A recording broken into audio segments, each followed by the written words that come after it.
Big boss Malayalam season 7 പുതിയ അപ്ഡേറ്റിലേക്ക് സ്വാഗതം. അങ്ങനെ നിവിൻ ഇതാ ഒരു പാത്രത്തിൽ വെള്ളം കൊണ്ടുവന്ന് അനുമോളുടെ മേത്തേക്ക് ഒഴിച്ചിരിക്കുകയാണ്. എന്തായാലും ഇതിനുള്ള തക്കതായിട്ടുള്ള ശിക്ഷ നിവിന് കിട്ടും എന്നുള്ള കാര്യം ഉറപ്പാണ്. അനുമോളും നിവിനും തമ്മിലുള്ള വഴക്ക് അവിടെ മുറുകിക്കൊണ്ടിരിക്കുകയായിരുന്നു. ആ സമയത്ത് അനുമോള് പുതച്ചു മൂടി അനുവിന്റെ ബെഡിൽ കിടക്കുന്നുണ്ട്. ആ സമയത്ത് നിവിൻ പറയുന്നുണ്ട്, ഞാനാണ് ക്യാപ്റ്റൻ, ഇവിടെ ഉറങ്ങാൻ പാടില്ല എന്ന് പറഞ്ഞുകൊണ്ട് ആര്യനോട് ഒരു കപ്പ് വെള്ളം എടുക്കാൻ പറയുന്നുണ്ട്. അപ്പൊ ആര്യൻ ഇങ്ങനെ തിരിഞ്ഞു നിൽക്കുന്നുണ്ട്. അപ്പൊ ആര്യനോട് പറയുന്നുണ്ട്, ഞാനാണ് ക്യാപ്റ്റൻ, വെള്ളം എടുത്തു കൊണ്ടുപോവാ എന്ന് പറയുന്നുണ്ട്. അങ്ങനെ ആര്യൻ കുറച്ച് വെള്ളം കൊണ്ടുവരുന്നുണ്ട് ഒരു കപ്പില്. അങ്ങനെ അനുമോൾ അവിടെ കിടക്കുന്നുണ്ട്. അപ്പൊ അനുമോൾ പറയുന്നുണ്ട്, എന്റെ മേത്തെങ്ങും വെള്ളം വീണാൽ ഞാൻ കാണിച്ചു തരാം എന്ന് പറയുന്നുണ്ട്.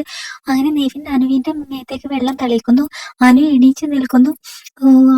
അനു നേരെ എണീച്ച് നിന്ന് നിവിന്റെ മേത്തേക്ക് വാട്ടർ ബോട്ടിലുള്ള വെള്ളം മുഴുവൻ ഒഴിക്കുന്നു. അങ്ങനെ നിവിൻ നേരെ ഓടിപ്പോയി കിച്ചണിൽ പോയി സിങ്കിൽ നിന്ന് വെള്ളം എടുക്കുന്നു.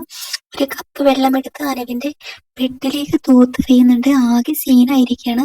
ഒരുപക്ഷെ നിവിന് പുറത്തു പോകാൻ വരെയുള്ള സാധ്യത വളരെയധികം കൂടുതലാണ്. നിങ്ങളുടെ അഭിപ്രായം കമന്റ് ചെയ്യണേ.